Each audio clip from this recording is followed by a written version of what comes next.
I own thousands of dollars in Sony camera equipment, but you know what I end up shooting most with?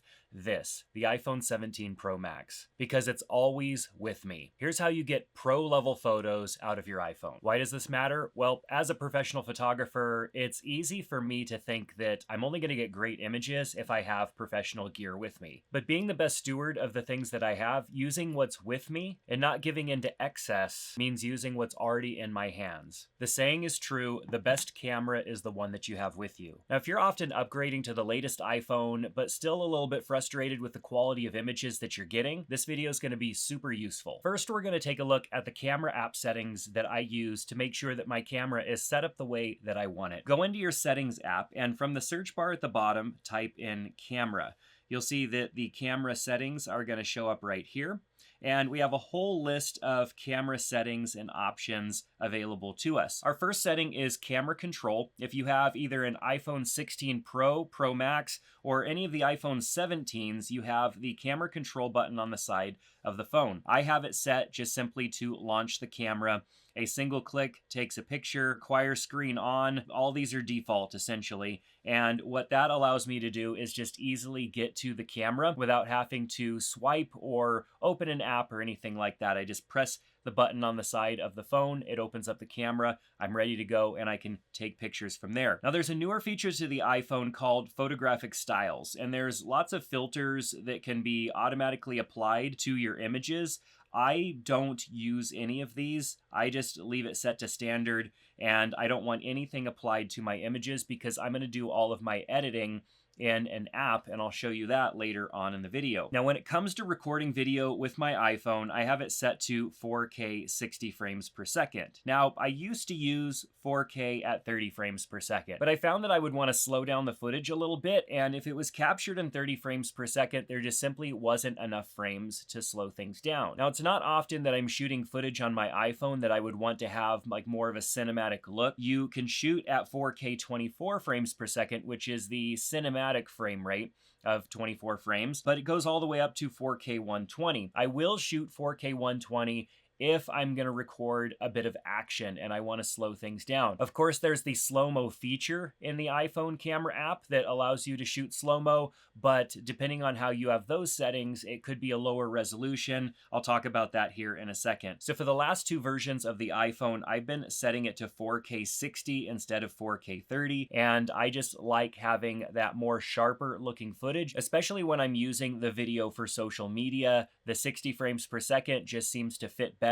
for stories and reels than something that's a bit more cinematic like 24 or 30 frames per second. I have enhanced stabilization turned on, which is set by default. Action mode lower light, that's turned off. HDR video turned on. Auto frames per second I have set to off. And the reason I leave it set to off is because I don't want this to automatically be changed based on what the software thinks it should be shooting at. I want it at 4K 60 frames per second all the time. I don't want some of my video files at 30 frames, some of them at 60 frames. I just want consistency across the board, so I have that set as off. And then I also have these set off as well. So then in slow-mo, we have 4K at 120.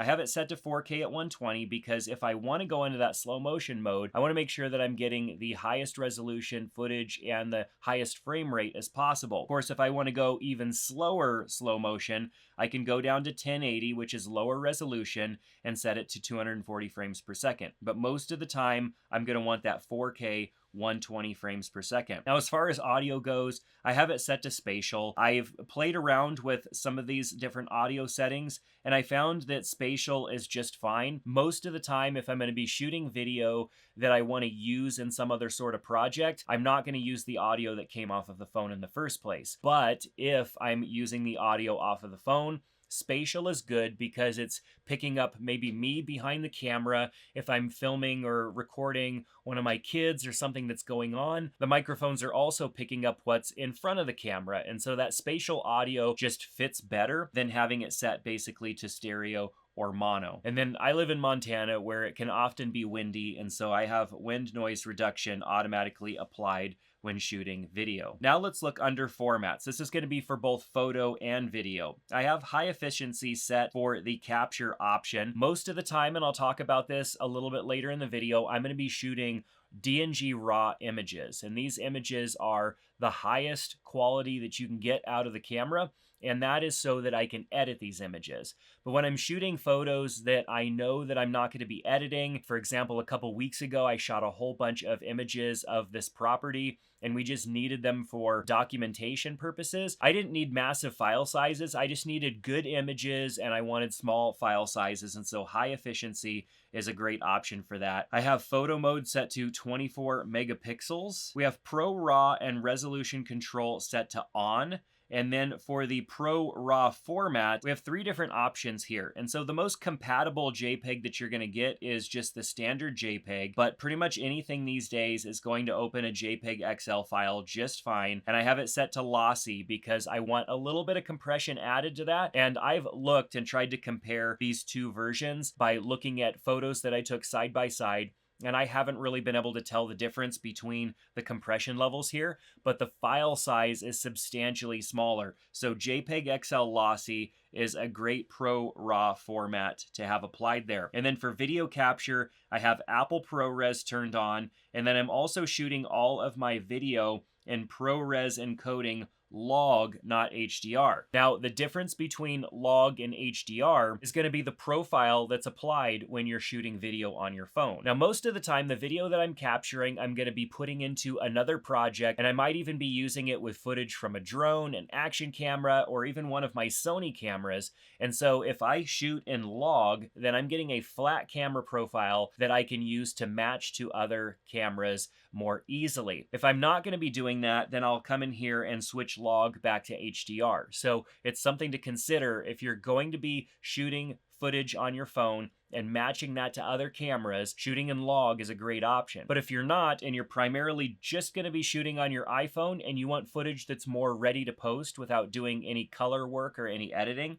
then go ahead and leave HDR enabled. Now, an option that I find super useful is preserve settings. And I just turned all of these on except for action mode, all of these on so that way when I go back to the camera app, all the settings that I have applied there are going to be ready to go. So if I go into photo mode, it still has the changes that I'll show you here in the next section of this video. Same with video, all of those things are applied, so I don't have to go and make those adjustments over and over again. Then we've got features for scan QR codes, show detected text. Those are neat features that I just left turned on. I added the grid and level to the camera to make it easier for me to frame up my shots. And then I also turned off view outside the frame. Now, the phone does this thing, if you've noticed, it shows like the frame of the image, and then it shows additionally what's outside of the frame. I've found that that can be kind of distracting for me. I'd rather just see what the camera is actually going to capture so that in a moment when I'm shooting fast or whatever, I don't make a mistake and end up missing the action because I thought it was in the frame, but it's not. It's just easier not to see that altogether. It's a neat feature to get a full view across the entire display of your phone, but to me, it just doesn't need to be there. I'd rather just see what the camera sensor is going to be capturing. Now below here, there's a lot of other options that I haven't really changed at all. These were all turned on by default. Same with the Fusion camera. All of those are turned on by default, so I didn't make any changes there. So now let's take a look at the camera app itself. You'll notice on my home screen here, I don't have the camera app because I don't need the camera app. I've got the camera control button on the side of the phone, and I can just click it and it's going to open up that camera app. Now I'm in video mode. That was the last mode that I was in. If I switch over to photo mode, let's first take a look at our photo format. Over here in the top left-hand corner, if I tap on where it says RAW, you can see I've got RAW and 48 megapixel size image. RAW is the type of image file that we're going to be getting, and it's an image file with the most information that makes it very easy for us to edit, adjust our colors, contrast, bright areas and dark areas, and it just has the most flexibility for us there. So if I know that I'm going to be taking that photo and editing it, then I want the RAW file format. But HEIC is much more useful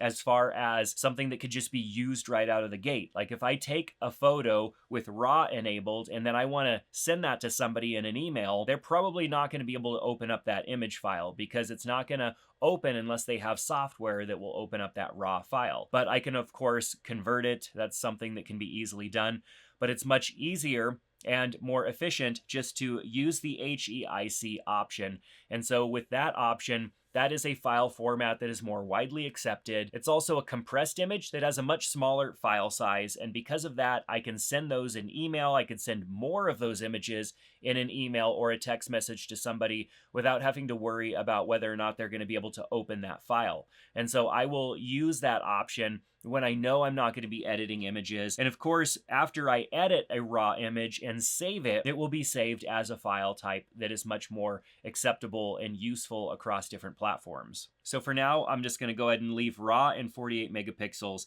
enabled. Now, because my phone is face down, you can see it's enabled night mode. I can turn that on or off if I'm in dark situations. I always turn flash off. I'm not a big fan of the flash on my phone.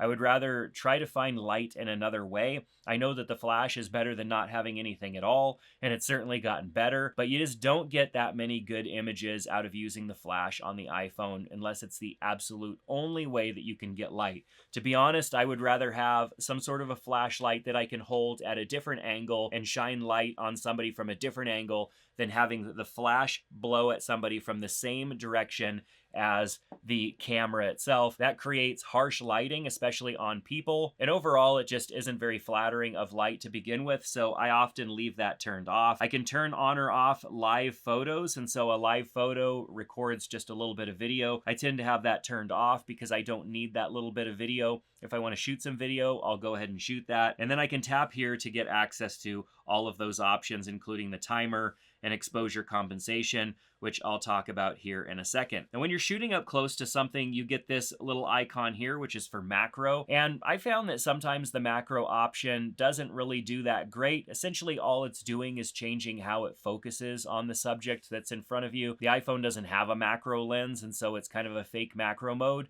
And you can try it and see if it works well for you. I more often than not end up turning it off because sometimes it ends up picking the wrong point. Even when I tap on the item to tell it where to focus, it's just not super consistent. So let's go ahead and launch these options here again. What I often do is set my exposure to a negative amount. When I take a photo, a lot of times it's a little too bright, especially outside. Things might be blown out a little bit, especially if there's a bright sky in the background. My general rule of thumb always when shooting is I would rather underexpose a little bit than overexpose a little bit. It's easier to bring some light back into a darker image and bring some of those details back than it is to get details out of an image that's overexposed. And so I tend to underexpose, sometimes by negative 0.3 or negative 0.7, usually negative 0.7 when I'm outside or negative 0.3 when I'm inside. I do this on most of my devices that have smaller sensors, like camera drones and action cameras. Most of them are a little too aggressive with exposure, and I want to bring that down just a little bit because I can always brighten the image up, but it's much harder to darken the image. It's just, especially if there's skin tones involved or details in the sky, those things are typically just lost, or you lose texture if the image starts out overexposed. And of course, because in the camera settings, we set all of these options to be remembered, it's always going to have my negative 0.7 or negative 0.3 wherever I left off the last time that I was shooting. Now, I also do the same thing when I'm shooting video. I will tap here and I will go to exposure, and I tend to set it to negative 0.7 or negative 0.3 because the same thing happens when shooting video. It's usually a little bit overexposed, and while you can't adjust the video file as much as you can adjust the photo file, that means that it's even more important to get your exposure right. And so use your exposure compensation and look at your subject, especially if you're shooting a video that have people in it. Look at their skin tones and identify whether or not it's overexposed or underexposed. Maybe the sky is all blown out or something in the background. You can always adjust the exposure compensation, which you can bring the light up if you go plus. So if we go over to the plus side, that's going to bring the exposure up. And if you go over to the negative side, that's going to bring the exposure down a little bit. Now let's briefly talk about the different camera options that you have on your phone. Now, they all are now 48 megapixel cameras on the iPhone 17 Pro and Pro Max, which is great. That means you're getting the same resolution out of every camera.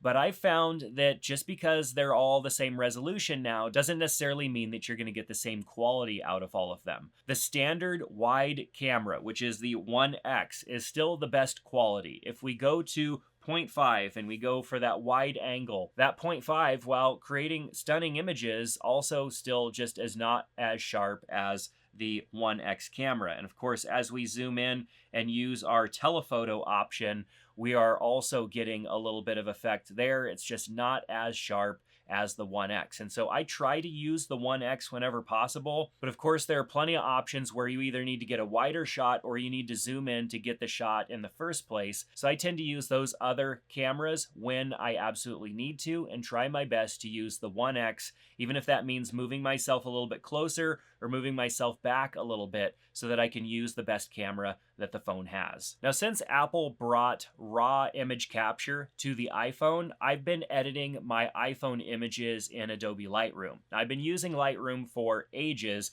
for the photos that I take with my Sony cameras. But back in the day when all you could get is compressed images out of the iPhone, I used my iPhone a lot less. Now that we have raw images, you can do so much with images. Take, for example, this image right here. This is an image that I shot with the iPhone 16 Pro Max, and these rocks absolutely look fantastic. You've probably seen images like this online of these beautifully colored rocks and thought, I have to go visit that place. Now, I happen to live in that place, which is Montana, but let me show you what the image looked like before processing. If I tap and hold, you can see the image is not a bad image, but it's definitely not anything that you would get excited about. But when we have it edited, that image really pops and looks amazing. And to be honest, it did look maybe somewhere between this and this when I was there. Sometimes when we capture an image, it just doesn't pop as much as what we're seeing visually in front of us because of the way that the camera captures the image, the angle, the lighting, all the things combined, and so maybe it needs a little bit of help. So let's go ahead and reset this image back to the original. So this is how the image was. I'm going to go ahead and apply one of my presets first. So I think I'm going to apply probably, let's look at Rockies or Swan. Probably go with Rockies. That adds a little bit of color. You can see here, but we're not done because we, for this particular image, really need these to pop. So I'm going to go into the color tab and I'm going to swipe down here and we're going to bring vibrance way up and we're going to bring saturation way up as well. But we need to kind of be careful because if we go up too high, the rocks are not going to look realistic. So we need to be careful there with the colors. Now this particular set of presets does have some of the color saturation turned down. So we're going to go through here and bring some of the saturation back up on some of these colors and just make some adjustments here because in this particular image we're going for color pop and I want all of these colors that are out here in the rocks to be very vibrant, and so we're just making some adjustments here. And let's see what we've got before and after. So really without a whole lot of work there, I just made some adjustments to one of the presets that I use. And to be honest, like you don't need to start out with a preset. You just have to go in and make adjustments to the colors to get colors to pop like this. This is a more extreme example. I wouldn't be applying this level of processing, especially to the colors, to pretty much any other image that I captured. So let's look at some other images. Here is an image that I took with my iPhone, and we've got mountains, pretty ominous sky, and some vibrant green colors here and a dirt road. If we tap and hold to see the original, you can see that it was a pretty flat image. And then with some editing, it has a very dynamic look to it. So let's go ahead and reset this one back to its standard import. This is how it was imported. We're going to go ahead and we'll look at a couple of my different presets here and just see what options we get. This one's pretty close to where it was, but you can see the greens just aren't really popping. Here's one a little bit better. We got the greens popping. This one's darker. I'm definitely liking Rattlesnake a little bit more. Let's go ahead and accept this one and we'll go into light. I think things might be a little dark here, so I could bring up the shadows just a little bit in this image. And I think that looks pretty good. Don't really think I need to do anything else to it. Before and after look really good. Not a lot of work there, and this is a great looking image. This is an image I took while I was on a run in Portland, and I wanted the image to look a little bit more gritty. So here's the before. Definitely not a bad image as far as, you know, the way I shot it. I wanted the leading lines and everything to be pointing down the stairs. I probably didn't line myself up too well as far as where I was standing. I wanted to capture the lines and everything that's pointing down the stairs that I was about to run down, and I wanted things to be just a bit edgier and grittier. So you can see the before here and then the after in this image. Let's go ahead and reset the image, and we will apply some changes to it. This image was a little bright, and so depending on the preset that I apply, it might be a little bit overexposed. Most of these presets that I created here are for shooting landscapes and not so much architecture and structure, and so this one definitely might need a little bit of adjusting, but I don't know, it's still even pretty close. It just depends on which option I was going to choose. But I think Lone Pine is the one that adds the most contrast to the image. And you can see here, it did add some contrast. And one of the things that I often do is add some more contrast by sliding the whites over, sliding the blacks in that direction, bringing back some of the shadows that I created. And if there's anything that's too bright, I will just bring the highlights down. As you can see, what the highlight slider is doing is it's giving me some more definition in the sky, and it's also making sure that the white painted areas here aren't too bright as well. And so with these sliders, it's more about making adjustments and seeing what happens, and then after you get a look that you really like, you could actually create your own presets by tapping up here in the settings and choosing create a preset, and then it will create a preset based off of the settings that you've created. That's essentially all I've done here with all of these presets that I've created called Mountain Moments, and I named all of them after different mountains and peaks in and around the area in Montana that I live. Now let's look at one last image. This image has a lot of bright areas and some darker areas. Let's tap and hold to see the before and after. Not a ton of drastic difference here. You can see that what it did was brighten the dirt areas here a bit and add a little bit of texture to the image, and then there's a little bit more definition in the sky as well. Let's go ahead and reset this to default, and then we will make the edits. Let's go ahead and start from a preset. We'll tap on a few of these and just see the option that we're getting. This one's a little too blue in that area. Granite Peak's a little too dark. Let's try Lone Pine. I'm liking Lone Pine. That one's pretty good. And so let's make maybe a few minor adjustments. I think I might need to bring the shadows up just a little bit to get a little bit more brightness in the shadows here on the face of the dirt and rock areas that are popping out. And so that didn't require too much of an adjustment there to get a nice looking image. So one of the things that I like about Lightroom is that when I shoot an image on my phone in RAW, so the DNG image type, and then edit it in Lightroom on my iPhone, it's also syncing that image to my iPad, and it's syncing it to my Mac as well. So if I want more control over my image, maybe the screen's just a little small for doing photo editing, I can grab my iPad Pro. The image will sync over into Lightroom on my iPad, and I can edit it there. I can use the Apple Pencil, or I can move over to my laptop and open up Lightroom on the laptop, which if there's an image that I need to remove some things from or do some retouching, that's definitely a better experience than on the iPhone. So as you can see, it's pretty easy to take normal average images that you captured with your iPhone,